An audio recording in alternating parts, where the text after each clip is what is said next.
Hindi pa ako nakakita ng ganoong kaiyang tiyuhin. Ang pinakamalaking kasiyahan sa buhay ay ang pagyurak sa sariling pamangkin na 7 taon lang. Ang nakakagulat, hindi kailanman umiiyak o humihiyaw ang pinagsasamantalahan. Ang tiyo na gumagawa ng karahasan ay lalong nagiging malupit. Sa totoo lang, ang batang lalaki ay matyaga lang, na naghihintay ng pagkakataon upang wakasan ito ng walang alinlangan. Alam din ng tiyuhin na ang batang lalaki ay nagtitiis, kaya't lalo siyang nagmamadaling sirain ang kalooban ng batang lalaki gamit ang pamalo. Ngunit bago pa man dumating ang pagkakataon ng batang lalaki, noong siya ay 12 taon gulang, dahil aksidenteng naitaboy niya ang kariton sa harap ng tiyuhin, naranasan muli ng batang lalaki ang nakakahiya at malupit na pagbugbog. Sa pagkakataong ito, dahil sa pagmamadali ng tiyuhin na pasunurin ang kanyang pamangkin, hindi niya nakontrolado ang kanyang galit. Pinwersa ng kahoy ang mga binti ng batang lalaki. Ang batang nakahiga sa kama ay hindi gumalaw. Pati ang kanyang mata, puno ng paghamak, ay tumingin kay Tito, hanggang umalis si Tito. Doon lang niya ipinakita ang kanyang paghihirap at sakit. Gagaling din ako.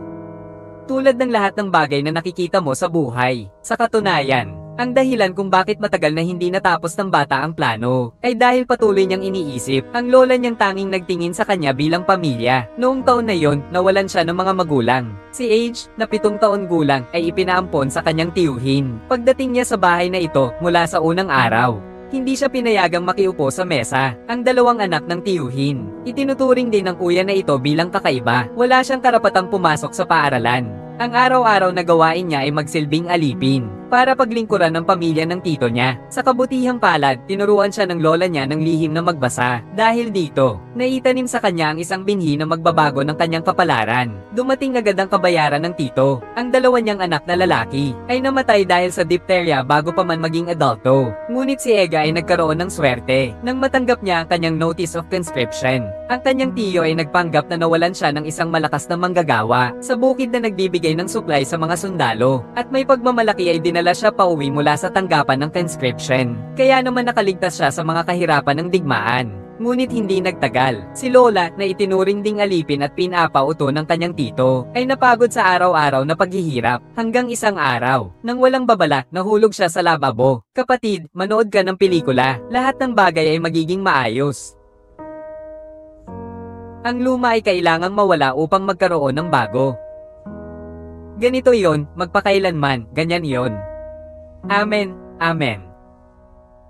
Walang umiyak para sa lola. Si Egg lamang ang nagtago sa damuhan. Umiiyak ng mapait. Ngunit mula noon, wala na siyang ibang alalahanin. Para sa kahihiyang naranasan niya noon. Para sa kapansanan na dala niya hanggang ngayon, isang bukol at pilay na binti. Ang plano ng paghihiganti ay palihim ng nabubuo sa isipan ni Ega. Marahil ay napansin nito ang nagbabagang galit na handa ng sumabog. Sa unang pagkakataon sa loob ng mahigit 10 taon, pinayagan si Ega na makisalo sa hapunan. Ngunit sinadyang binasag niya ang pinggan sa harapan ng kanyang tiyuhin. Alinsunod sa kaugalian na ang pagkukulang ay sinasaktan. Siya mismo ang umakyat sa attic at binabad ang pamalo ng hazelnut sa tubig. Papalapit ang kanyang tiyuhin na may hawak na pamalo ng hazelnut, at nagkunwari si Ega na masunurin. Ihanda ang posisyon para matanggap ang palo. Pero sa pagkakataong ito, hindi niya tinanggal ang pantalon. Naghintay siya na lumapit ang tito. Diretso siyang tumayo sa harap ng tito niya. Kung sakaling magtangkang saktan ako, papatayin kita.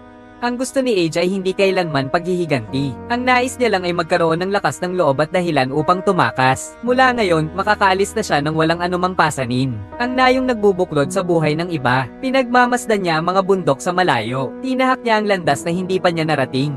Dahil sa kanyang determinasyon at tapang. Mula sa sandaling ito, ang kanyang buhay ay nakatadhana ng maging isa na may mga bundok ng Alps. Parang mga bundok, may pag-akyat at pagbaba, parang mga bundok, maganda at kahanga-hanga. Salamat sa matibay niyang pangangatawan na nabuo simula pagkabata. Patuloy na naglalakbay si Egg, paminsan-minsan ay humihinto. Sunod-sunod na tumulong sa mga residente ng bayan sa pag-aararo ng lupa, at pagpuputol ng kahoy sa kagubatan at sa mga nyebe. Lumipas ang 10 taon. Ang dating walang laman na bag ni Egg, ay napuno na pala ng mabibigat na barya ng hindi niya namamalayan.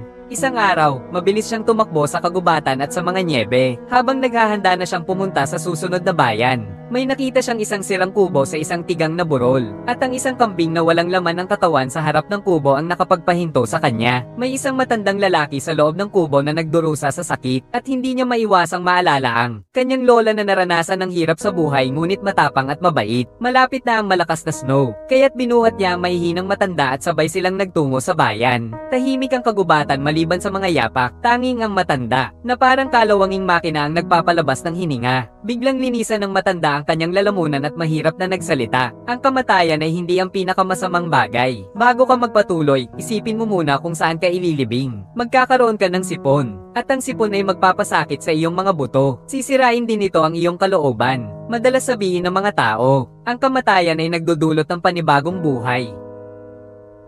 Ang kamatayan ay parang isang malupit na babae na tahimik at walang pakundangan. Kapag dumating na ay aagawin nito ang iyong katawan at pagkatapos ay aalis na. Iiwan ka nitong giniginaw at nasa dilim. Ito ang unang pagkakataon na nakinig si Aang sa paglalarawan at pakiramdam ng kamatayan. Nakikinig siya ng mabuti ngunit hinahamak din ito dahil akala niya sa sarili niyang kakayahan. Kaya niyang kontrolin ang tadhana at labanan ng kamatayan. Bigla, ang kanyang balikat ay bumigat at ang katawan niya ay nagsimulang mag-slide pababa sa burol nang hindi makontrol. Nang lumingon siya muli, ang matandang lalaki sa kanyang balikat ay naglakad ng magaan na mga hakbang at nawala sa kagubatan. Hindi na tinuloy ni Aang ang pagsunod sa matanda, ngunit ang mga salita ng matanda ay tila sumpa na sumama sa kanya habang buhay. Pagkaraan ng 40 taon, nang si Ijik na matanda na ay muling makasama ang matanda, siya noon. Sa wakas ay naunawaan ang mga salita ng matanda sa kanyang buong buhay. Ngunit sa oras na yon, naisip niya ang babae. Nag-iisa siyang nagpunta sa bayan at pumasok sa isang bar. Ang matapang na alak ay damaloy sa lalamunan at ang buong katawan ay niyapos ng init. Ang babae na nasa kanyang isipan, dapat ay tulad ng apoy sa hurno at matapang na alak nagbibigay ng init at may matamis na amoy.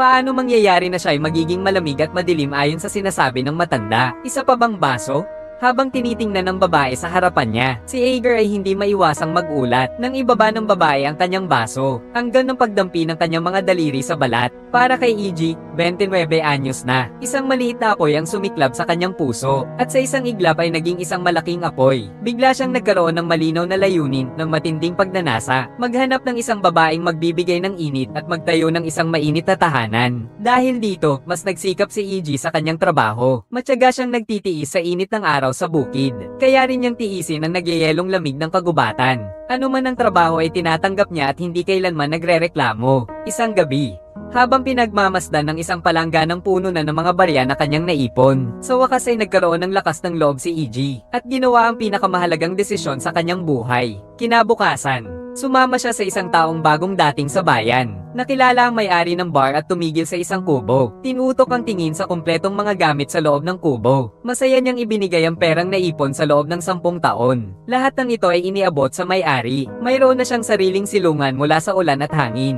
Ang buhay na matagal niyang pinapangarap na parang paraiso ay unti-unti nang nagiging totoo sa kanyang harapan. Ngunit ilang araw lang ang lumipas, habang ang mga sasakyan ay rumaragasa papasok sa bayan. Biglang nabasag ang katahimikan ng mga bundok Alps. Dumating ng isang construction team sa bayan para magtayo ng cable car sa bundok. Kapag natapos ang cable car, hindi lang magiging maginhawa ang transportasyon at makikinabang ang turismo. Magdadala rin ito ng kuryente upang magbigay liwanag sa mga kalye, bahay, at kabayo. Ang mga residente ay masaya at excited sa makabagong hakbang na ito. Tanging si Age lang ang tahimik na nakatayo sa gitna ng mga tao. Sa kanyang mga mata, makikita ang si Mary, ang waitress sa bar. At mukhang may maraming saloobin si Mary na nais iparating sa kanya. Mula noon, gaano man karaming taon ang lumipas, si Aang ay hindi malilimutan ng hapon na iyon. Dahil ang cable car ay hindi lang nagbago sa bayan. Ang mga steel cables na dumadaan sa Alps ay sadyang hatiin ang kanyang kapalaran sa dalawang bahagi. Mula nang makita ang lamang sa mga mata ng babae, nagsimulang magulo ang isipan ng lalaki. Ngunit ang pagiging tapat at mabait ng magsasaka ay hindi siya pinayagang tumawid sa isang delikadong hangganan. Ang may-ari ng tavern na may pusong kasing lambot ng buhok ay matagal nang napansin ang kalagayan ng lalaking ito. Base sa kanyang pagkaunawa sa mga babae, mahinahon niyang pinaalalahanan ng kabataang nauubos na ang ipon.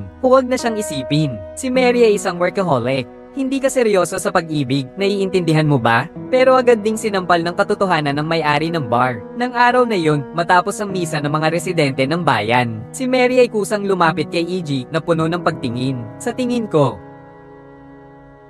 Halika na, walang labis na pag-uusap. Tanging ang dalawang puso na lalong lumalakas ang tibok. Sumunod si Mary kay EG hanggang sa kubo nito. Biglang huminto ang hangin. Dahan-daang lumingon ang lalaki. Para bang ipinagmamalaki ang kanyang obra maestra, mayabang na sinabi niya sa babae. Kailangan pang pinturahan ng bahay. Maaaring sirain ng hangin at ulan ang mga kahoy na ito anumang oras. May mga tanim akong gulay doon. Ang mga kinsey ay mas matangkad na sa akin. Mas sagana ang sikat ng araw dito kaysa sa lambak. Hindi lamang nito mapapakinabangan ng mga halaman kundi makapagpapainit din. Habang nag-uusap, iniyaya ni Egbert si Mary papasok sa kubo. Medyo nahihiya niyang ipinakilala ang kanyang plano para sa kusina sa hinaharap. Nang makita niyang hindi siya pinuputol ng babae, naglakas loob siyang sabihin ang kanyang pinakamalayong pangarap para sa kanilang buhay sa hinaharap. Hindi ko balak magtayo ng isang kubo ng baka. Wala nang lugar para sa mga baka. Wala rin akong oras. Ayokong maging magsasaka. Ang pagiging magsasaka ay nangangahulugang buong buhay mo ay gugugol sa paglalaro sa lupa at sa masusing pagsasaka. Medyo hindi maintindihan ni Mary ngunit nanatili siyang tahimik. Si Egg ay parang estudyanteng tapos na sa pagsusulit. Nervyos na naghihintay ng marka mula sa guro. Tulad ng sinabi mo, totoo nga. Sigurado ka? Sigurado. Ang sagot ni Mary ay parang pag-ayon kay Egg. Dahil dito, nakuha niya ang tiyak na sagot. Hindi na tumutulong ang lalaki sa pagsasaka. Pagkatapos ay itinoon niya ang kanyang paningin sa masiglang nagtatrabaho sa ibaba ng bundok. Nang makita ang pilay at bukol-bukol na lalaki, agad na tinanggihan ng leader ng kumpanya ang aplikasyon ng lalaki. Ngunit hindi nagpatinag ang lalaki. Ipinagmalaki niya ang dibdib at sumagot gamit ang malakas na tinig. Walang mas mahusay na manggagawa kaysa sa akin. Malakas ako, kaya kung gawin ang lahat. Baka sa libis, maglakad ako ng may pilay at pilig. Pero sa bundok, ako'y makakagalaw na parang hangin. Narinig ang mga salitang ito ng pagpapakilala. Tinutok ang mata sa matibay na gulugad sa harap. Walang pag-aalinlangan, inaprubahan ng mga leader ng kumpanya ang kanyang pagsali. Higit 2 dekadang buhay magsasaka ni Age. Nagsimula na ng bagong kabanata. Ngunit bilang isang magsasaka, siya ay may kababang loob na humiling sa bundok. Ngunit bilang isang manggagawa, ginamit niya ang kanyang lakas upang labanan ang bundok. Mula sa taimtim na umaasa sa kalikasan hanggang sa malupit na pagputol at pang-aagaw sa bundok. Ang bundok ay tiyak na magpapabayad sa kanyang kayabangan. Isang beses, habang umaakyat siya ng bundok kasama si Mary, itinuro pa ni Mary ang mga nagniningning na bundok ng yelo at pinaalalahanan si Iger. Tingnan mo, parang porselana sila, napaka-brittle. Ngunit noong mga panahong iyon, ang tanging naiisip ni Iger ay ang pagnanasa niyang magtagumpay. Nakamit na niya ang tagumpay sa bundok. Mas tiwala na siyang mapapalakas si Mary. Hindi ko na kaya. Diyos ko, ang lakas mo talaga. Pasensya na. Okay lang ako. Masakit ba? Oo. Pero sobrang saya. Matapos ang isang malalim na pag-uusap ng kaluluwa, nais na ni Egg na magpakasal upang ibahagi ang mga tagumpay mula sa kanyang mga pankonkwista. Kaya humingi siya ng tulong mula sa kanyang mga katrabaho upang isulat ang pangalan ni Mary sa tuktok ng bundok sa araw ng kanyang pagpapakasal. Para makita ito ng lahat at para ang lahat ay huminto at magmasid. Baka nga kaya nating isulat ito sa tuktok ng bundok. Noong araw na iyon, dinala ni Age si Mary sa isang malawak at walang taong dalesdes ng bundok. Habang dumarating ang dilim ng gabi, ang mata ni Mary ay unti-unting nawawala ang pag-asa at unti-unting naging malungkot. Ngunit ang lalaking nasa kanyang tabi ay patuloy na nakatingin ng matalim sa tuktok ng bundok sa malayo. Bigla niyang pinaalala kay Maria, tingnan mo, nakita nila sa malayo ang tuktok ng bundok kung saan isang liwanag ng apoy ang unti-unting sumik at hindi nagtagal, ang apoy ay naging pangalan ni Maria. Totoo ngang inukit niya ang kanyang pagmamahal sa tuktok ng bundok, bagamat hindi magtatagal. Ngunit sa sandaling iyon, tinanglawan nito ang buong lambak. Nais mo bang maging asawa ko? Oo. Talaga bang handa ka na? Mary. Oo. Handa ako. Sa edad na 35, kinasal si Ager kay Mary at dinala siya sa kaban.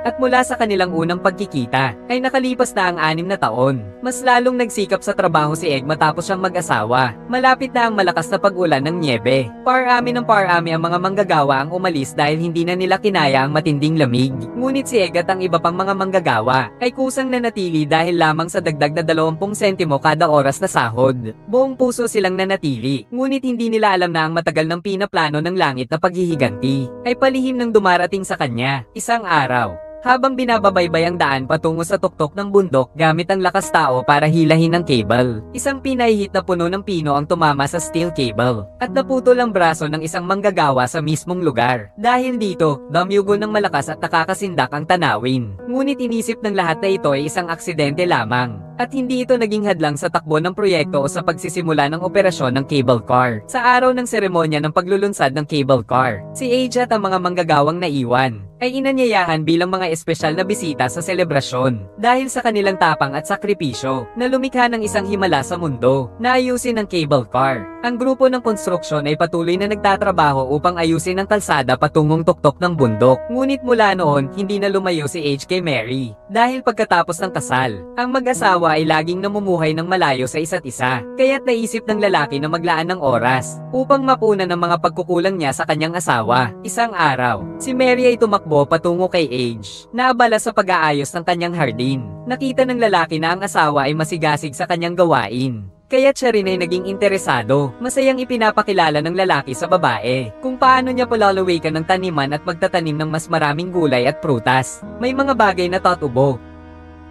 Talaga namang isang kamanghamanghang bagay. Kailangan ng lalaki ng oras. Naiintindihan na ng lalaki ang doble kahulugan ng sinabi ng babae. Sa kagalakan, kailangan niyang tiisin ito. Nagmadali upang tapusin ang maikling kaligayahan at katahimikan. Bumalik sa construction team upang maghanda ng materyales para sa pagdating ng bagong buhay. Muling dumating ang matinding taglamig. Naglaan ng oras si Age upang bumalik sa kubo. Mahigpit niyang niyayakap si Mary. Narinig nila ang malupit na alon ng bagyong nyebe sa labas ng bahay. Automatikong lumabas siya upang tingnan ang lalim ng nyebe. Bigla isang hangin na bumagsak mula sa langit na may kasamang makapal na nyebe na sumalubong sa kanya. Sa kanyang instinct, lumiko siya upang tumakas pabalik sa kubo. Ngunit naramdaman niyang umiikot ang mundo at nagdilim ang paningin.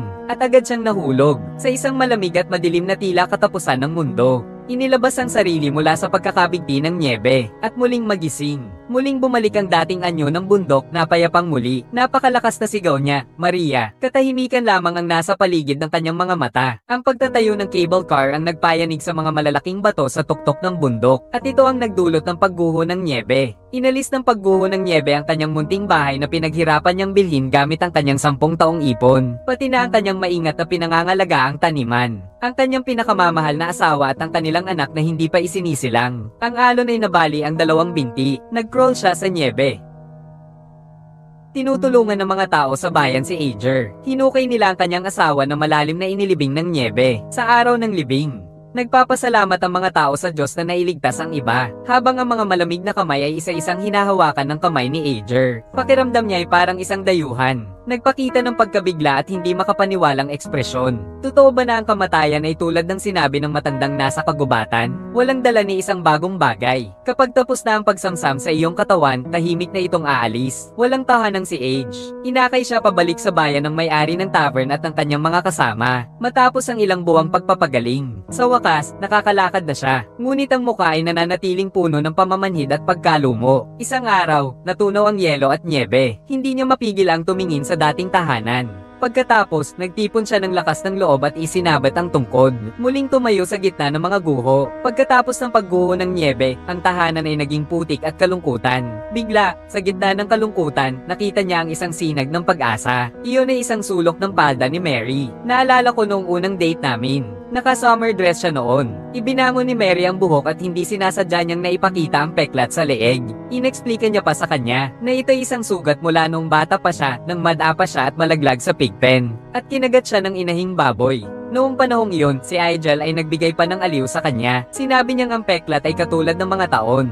Isa't isa, taon pagkatapos ng taon. Lahat ng mga ito, si Chige na nanonood ng pelikula, lumikha ng itsura ng isang tao. Pag naisip ito, hindi na malungkot si Age. Sa isang malabong pag-iisip, pakiramdam niya si Mary ay patuloy na makakasama siya sa ibang paraan. Pag gumaling na ang kanyang pinsala sa binti, pumunta siya sa kumpanya ng cable car upang humingi ng paliwanag para sa kanyang asawa. Ngunit ang namamahala ay nagsabi na ang huling pagsabog ay 1 linggo bago ang avalanche bilang dahilan. At pinaalalahanan si Age kung gaano kalayo ang kanyang loika dahil sa alaala ng kanyang pumanaw na asawa. Ang kumpanya ang mag-aasikaso ng maintenance at pagpapagawa ng 17 cable car sa mataas na lugar. Lahat ay ipinagkatiwala kay Age. Kailangan mong tiyakin na may matibay kang pundasyon sa ilalim ng mga paa mo. Hindi naman Hindi tinanggap ni Age ang kompensasyon mula sa pamunuan ng kumpanya para sa espesyal na trabahong ito. Dahil sa mata niya, kung tinanggap niya ang trabaho, ibig sabihin ay tanggap na rin niya mula sa puso ang pagkamatay ni Mary para makaligtas. Bumalik si EG sa pangkat ng mga manggagawa, ngunit araw-araw ay malungkot siya. Ayaw niyang makipag-usap kanino man. Ang dati niyang mga malalapit na kasamahan ay napansin na ayaw tanggapin ni EG ang pagkamatay ng kanyang asawa. Kaya naman, pinapalakas nila ang loob niya. Lahat tayo ay haharap sa kamatayan, maaga man o huli. Sa katunayan, mula nang ipanganak ka ay patuloy ka nang nawawalan. Una ay ang mga ngipin, tapos ang mga braso. Sunod ay ang lahat ng iyong mga ngipin. Nang una ay isang alaala lamang. Hanggang sa isang araw mawala na ang lahat. Habang nakikinig sa walang tigil na pagkukwento ng lalaki, si EG ay hindi napigil ang tumutol. May kaluluwa pa rin ang tao at mayroon ding kalooban. Ngunit sinabi ng kasamahan sa trabaho na puro kalokohan lang ito. Kapag namatay ang tao, patay na talaga. Walang kaluluwa, walang kalooban. Ang lahat ng susunod ay walang saysay. Walang Diyos sa mundong ito, kung talagang may Diyos. Ang langit na kanyang tinatahanan. Hindi sana ganoon kalayo at imposibleng marating tulad ng sa realidad. Isang umaga ilang araw pagkatapos, sa kubo ng mga manggagawa, biglang nagtipon ng mga tao mula sa lahat ng direksyon. Ang pakiramdam ni Age ay hindi maganda, dumaan siya sa gitna ng mga tao, at pumasok sa kubo. Ang kasamahan niyang nag-usap tungkol sa kamatayan ilang araw lang ang nakaraan. Walang palatandaan at namatay sa lamig sa loob ng paliguan, sa libing ng kanyang kasamahan. Ang mga tao ay mekanikal na inuulit ang mga parehong panaghoy. Sa bundok, tumakbo siya ng mas mabilis pa sa isang gazelle. Nagtrabaho siya tulad ng isang kabayo, ngunit iniwan ang mundong ito sa ganitong paraan. Sino ang makakaintindi? Hindi ako pinalad. Ngunit tulad ng sinabi ng pari, ang daan patungong langit ay hindi masukat. Walang emosyon ang mga mukha ng mga taong dumalo sa libing. Si Egg lamang ang biglang lumiwanag ang mga mata. Tila ang kamatayan ay gaya ng sinabi ng matandang lalaki sa kagubatan. At ng mga yumaong kasamahan sa trabaho, wala itong dadalhin na anumang bago. Patay na. Patay na. Walang kaluluwa, walang kalooban, walang Diyos. Hindi maiiwasan ng mga tao ang kamatayan kahit anuman. Maaaring dumating ito anumang oras at saan man. Pantay-pantay para sa bawat isa. Simula noon, si Age, hindi na natatakot sa anumang uri ng pagkawala. Tinanggap niya ang trabaho ng pangangalaga sa cable car, kahit pa tumayo sa taas ng ilang metro mula sa lupa, na maaaring magdulot ng pagkabasag ng katawan, at nanatiling kalmado tulad ng tubig. Sa araw-araw na katahimikan, hindi na niya pinipigil ang kanyang pangungulila kay Maria. Isinusulat niya ang pangungulila sa mga liham, isa-isa. Tuwing araw ng pahinga, pupunta siya sa bayan, at ipinapadala ang mga liham sa libingan ni Maria. Lahat ay tila bumalik sa katahimikan. Ngunit ang tadhana ay nagpasya na dumating sa puntong ito. Ibinigay sa kanya ang pinakamalaking pagsubok at hamon. Nang sumabog ang ikalawang digmaang pandaigdig, maraming kabataan ang sumabak sa digmaan. Ang mga cable car na minsang nagpapahinga sa katahimikan ng Alps ay tumigil na rin sa pagtakbo. Si Egger, na nangakong hindi na magiging magsasaka, ay muling gumamit ng karit at asarol at naging isang magsasakang umuupa. Ngunit pagkatapos lamang anihin ng isang taniman, nagsimula ng umalingaw sa buong bayan ang anunsyo ng panawagan sa pagsusundalo. Dahil sa pamilyar siya sa mga daan sa bundok at marunong magayos ng mga cable ng bakal at mag-drill sa mga bato, si EG ay ipinadala sa Caucasus upang makilahok sa pakikipaglaban para sa pagpapalaya sa silangan. Si EG ito, ang unang pagkakataon na makalabas siya sa mga bundok na nagkulong sa kanya sa halos kalahati ng kanyang buhay. Ngunit itinulak siya ng tadhana patungo sa isa pang bundok na hiwalay sa mundo, sa rehiyon ng Caucasus. Ang misyon ni Egg ay ang mag-isa na magbantay sa isang liblib na kuta. Nung una, nagagamit pa niya ang kanyang teleskopyo para makita ang kanyang mga kasamahan na nagbabantay sa ibang kuta. Ngunit pagkatapos ng hindi malamang tagal ng panahon, parang tuluyan na siyang nakalimutan ng lahat. Hindi na niya muling makikita ang anumang bakas ng digmaan. Nasa takot, pag-iisa, gutom, at lamig, niya inabot ang isang mahaba at matinding taon. Sa wakas, sa muling taon ng malupit na nyebe, nagdesisyon siyang harap-harapang sumugal kahit mamatay o maging bihag at lumabas mula sa kuta upang muling maging isang tao na matuwid at buo ang dignidad sa mga taon sa kampo ng mga bihag ng digmaan. Bagamat siya'y dumaan sa matinding paghihirap, hindi siya nagreklamo dahil nakita na niya ang maraming tao na naging mga bangkay na walang buhay habang siya'y nakakakita pa ng mga bituin at nagsusulat ng liham kay Mary, isa na namang liham. Hindi na niya alam kung ilang taon na ang lumipas. Sa wakas, pinayagan si Ager na umalis sa kampo ng mga bihag ng digmaan. Pagkatapos ng maraming paglalakbay, bumalik siya mula sa ibang bundok, sa pamilyar na Alps, sa kanyang bayan. Ang una niyang ginawa pagbalik niya, ay ang pumunta sa puntod ng kanyang asawa. Iniangat niya ang makapal na mga damo, at inihulog niya ang mga sulat, na kanyang nasulat sa loob ng mga taon sa puntod ng kanyang asawa. Ang pangalawang bagay na ginawa ni Age nang bumalik siya sa maliit na bayan, pumunta siya sa pinagmulan ng buhay, sa nayon kung saan siya lumaki, at tiningnan ng kanyang tiyuhin, na matanda na, pinahihirapan ng sakit at kalungkutan. Naririnig ang walang tigil na mga reklamo, ng kanyang mga salitang naglalaman ng mga sumpa laban sa Diyos. At naglakad siya ng may paghamak, dumaan sa harap nito. Pagtungo sa hinaharap, si AJ muling naging isang magsasaka. Lumipas ang mga taon matapos ang taon. Mabilis, siya ay naging isang matandang may mabait na mukha, mula sa isang matipunong kalalakihang puno ng determinasyon. Wala siyang permanenteng tirahan. Kung saan siya nagtatrabaho, doon din siya naninirahan. Karamihan ng oras, siya ay nakatira sa kabayo ng kanyang amo. Pamapalo na siya sa 70 taon. Sa tulong ng may-ari ng bar, sa wakas ay nagkaroon siya ng permanenteng tirahan. Isa itong 2 palapag na lumang bahay na malapit ng Give-In.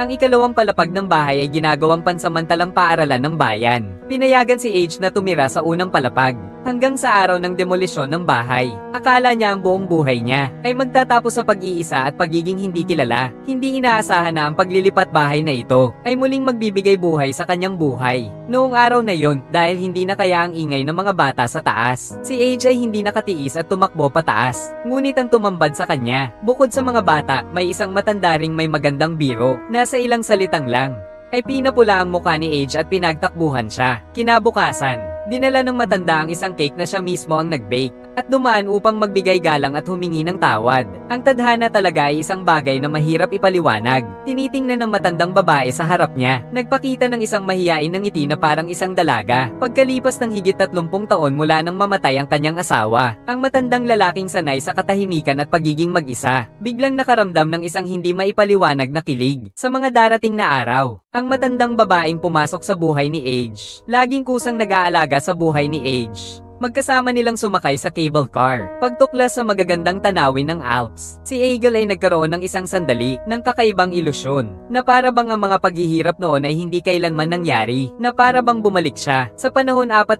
taon na ang nakalipas na puno ng bagong mga karanasan at pagnanasa. Ngunit ang ilusyon ay ilusyon lamang. Nang ang matanda ay nagtanong na makasama siya sa natitirang buhay nito, naalala niya si Mary, at pagkatapos ay naisip ang mga masakit na karanasan. Iniisip niyang hindi na siya dapat umibig muli sa sinuman. Noong araw ng paggiba ng lumang bahay, pinapakang mga gamit, naghihintay na muling maglakbay si Egg. At dumaan ang matandang babae na nagbabalak umalis ng bayan. Nagdalawang isip siya sandali, at pagkatapos ay yumuko at nagpatuloy sa mag-isa patungo sa wakas. Ilang buwan ang lumipas. Tinutulungan ng may-ari ng bar si Ager na makahanap ng bagong tirahan. Ito ay isang bahay na bato na matatagpuan sa isang liblib na lugar. Labing-labis ang kasiyahan ni Ager sa bagong matutuluyan. Dahil kapag nandoon siya, hindi niya maiwasang maisip ang dating bahay na puno ng kaligayahan. Mahal kong Mary, kamakailan, madalas kitang naiisip. Iniisip ko ang iyong nakaraan, iniisip ko ang iyong hinaharap. Wala akong pamilya, ngunit mayroon na akong lahat ng kailangan ko. Malapit nang dumating ang tagsibol. Nakita na ng mga ibon ang pagdating nito. Ang lahat ng bagay ay nagsisimulang magbuhay, at nagsisimulang kumilos. At sa kailaliman ng niebe, ang mga usbong ay sumisibol na. Noong pumunta siya sa bayan, nakisalamuha si EG sa grupo ng mga kabataan. Nang marinig ang balita ng paglanding ng mga astronaut sa buwan, bigla siyang nakaramdam ng pagkalito at pagkamangha. Parang napakatagal na niyang nabubuhay. Sa paglalakad pabalik sa kanyang batong bahay sa bayan, nakita niya mula sa malayo ang mga taong nakapalibot sa isang fire truck. Dahan-dahan siyang lumapit sa mga tao. Nagulat siya nang makitang ang dala ng fire truck ay hindi iba, kundi ang matandang lalaking nakilala niya sa kagubatan noong siya ay 29 na taong gulang. Ang matanda ay naging isang mommy na. Natagpuan siya ng ilang mga turista na umaakyat sa bundok sa isang bitak ng glacier. May nagtanong kung gaano katagal kaya nakahiga ang bangkay sa glacier. Masayang sumagot si Egwo. 40 dekada na, sa simbahan ng bayan. Inorganisa ng mga tao ang libing para sa matandang lalaki. Hindi napigilan ni Ager na lumapit sa kabaong ng matanda. Tumingin sa mukha nito, na bagamat matigas na, ay malinaw na isang ngiting mukha. Naalala niya ang mga payo na gumugulo sa kanyang isipan sa loob ng 4 na dekada, parang isang sumpa. Parang mayroon pang maraming bagay na naisabihin si Age sa matanda. Ngunit sa huli, ngumiti na lamang siya at sinabi, "Ngayon, katulad ng dati mong sarili, ako rin ay may kyphosis. Minsan, pakiramdam ko ang aking likod ay lumalaki at tumataas." Sa mga sumunod na araw, parang narinig ni Age ang tawag ng kamatayan. Kumakain siya ng mas kaunti, pati ang reaksyon ay unti-unting bumabagal. Isang araw, bigla siyang nagkaroon ng ideya. Sumakay siya sa bus papuntang tuktok ng bundok. Saan pupunta? Hanggang sa huling istasyon, panoorin ni Dai ang pelikula. Hindi na pwedeng pumunta sa ibang lugar. Dahil wala akong alam sa mundo, dahan-dahang umuusad ang sasakyan na may dala kay EG sa paikot-ikot na daan sa bundok, habang pinagmamasdan niya ang mga magagandang tanawin sa labas ng bintana. May mga alaalang biglang sumulpot sa isipan ni EG. Mga alaalang di niya malilimutan. Ang kanyang lola ang sumunod na naisip niya, tapos ang kanyang tito. At ang napakaraming magaganda at masasamang alaala na magkahalong gumuhit sa kanyang isipan. Naalala ko ang mga daang tinahak ko kasama si Mary. Bigla siyang napaluha, hindi kayang pigilan ang pagdaloy ng luha. Pagkatapos bumaba ng sasakyan, naglakad siya mag-isa sa isang liblib na viewing deck.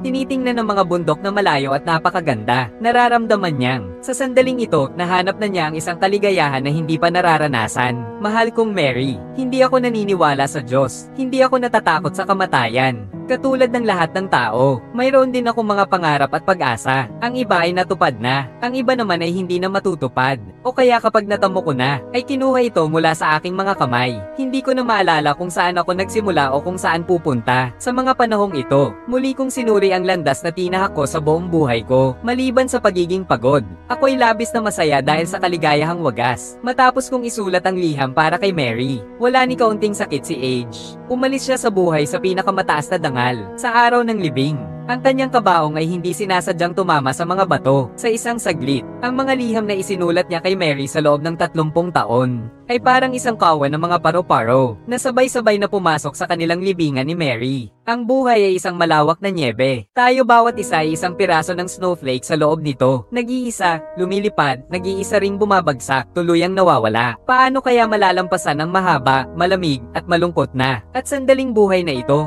Ito ang hamon na kailangang harapin nating lahat sa huli. Kung ikaw ay mahuhulog sa kadiliman, ang magagawa mo na lamang ay maghintay ng payapa, hanggang sa masanay na ang iyong mga mata sa dilim. Si Ega, ang pangunahing tauhan sa pelikula, ay ganoon nga. Ang buong buhay niya ay laging lumulubog sa dagat ng paghihirap. Bata pa lang, nawalan ng ama at iniwan sa ibang tao. Sa kalagitnaan ng buhay, nawalan ng asawa at nasangkot sa digmaan. Walang kasama, nag-isa at tumanda ng mag-isa. Ngunit sa pagdapo ng mga pagsubok, paulit-ulit niyang naranasan. Matagal na niyang nauunawaan, walang saysay ang buhay. Madalas niyang isipin na ang buhay ay isang sisidlan, puno ng kaligayahan, puno ng kalungkutan. Ngunit pagkatapos maranasan ng paulit-ulit na pagkakaroon at pagkawala, doon mo matutunan, ang buhay ay hindi isang lalagyan. Dumaan ang kaligayahan, dumaan ang kalungkutan. Ang tubo ay nananatiling isang tubo lamang. Anong kahulugan pa? Ang pag-iral ay isang kamanghamanghang bagay na sa sarili nito. Parang sa buhay ng marami, kahit anong pagsusumikap, hindi makakaiwas sa kalungkutan. Ang magpatuloy na mabuhay ay parang paggamit ng lahat ng lakas. Buhay ang layunin ng tao para mabuhay.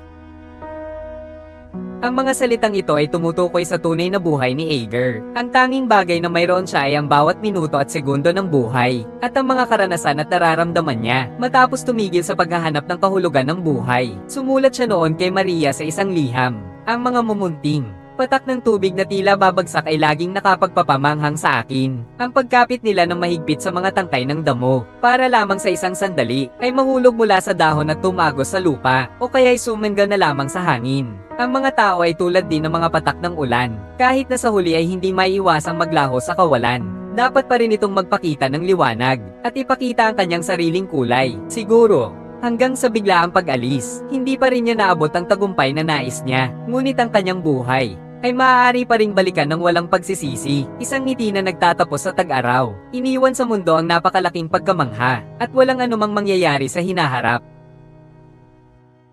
Ang lahat ng mga bagay ay nangyayari lamang sa kasalukuyan. Ang bukas ay kasinungalingan. Ang paniniwala na ang bukas ay mas maganda kaysa sa ngayon ay ang pinakamalaking panlilinlang. Ang pagpasa ng katawan at isipan ng napakaraming walang kabuluhang bagay ay magdudulot lamang ng matinding paghihirap dahil sa pagkukulang sa tunay na anyo ng buhay. Tandaan mo na malapit ka ng mamatay. Ito ang pinakamahusay na paraan upang matandaan na wala kang anumang mawawala. Itutok ang iyong mata sa kasalukuyan. Ay ugat ang iyong sarili sa araw-araw. Ang buhay ay makakakuha ng lakas mula sa mga pinakamatutuhanan na damdamin. Hanapin ang daan patungo sa kapayapaan at katahimikan. Walang daan patungo sa kaligayahan. Ang kaligayahan mismo ang daan. Walang daan patungo sa kaliwanagan. Ang kaliwanagan mismo ang daan. Maikli lamang ang panahon ng buhay. 100 taon ay 36,500 araw lamang. Hindi tayo sapat na matibay, hindi sapat na matatag.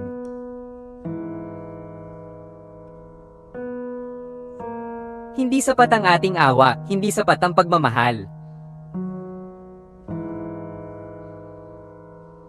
Puno tayo ng mga butas na lumalangoy sa agos ng panahon. Masyado tayong maraming nawawala, kulang ang ating natatanggap. Pero, hanggat makakakuha ka ng isang patak ng tubig araw-araw, hanggat may ipon, maaaring maging isang malaking alon ng buhay. Kaya nitong lumunin ang lahat ng paghihirap. Sa oras na ito, ang buhay ay tila mahaba. Magiging mas mahaba pa ang iyong buhay. Parang isang malaking ilog na dumadaloy. Kapag ang iyong buhay ay malapit ng magtapos, hindi ka magiging katulad ng mga taong puno ng takot sa kamatayan, na luhang-luha bago mamatay, na nagsisisi ng husto. Ikaw ay aawit ng awit ng kamatayan, tatanggapin ang wakas. Noong panahong iyon, ikaw ay patay na. Hindi ito pagkawala. Ito ay pagsasanib sa dagat. Ito ay kaligayahan. Ito ay makita ang walang hanggan.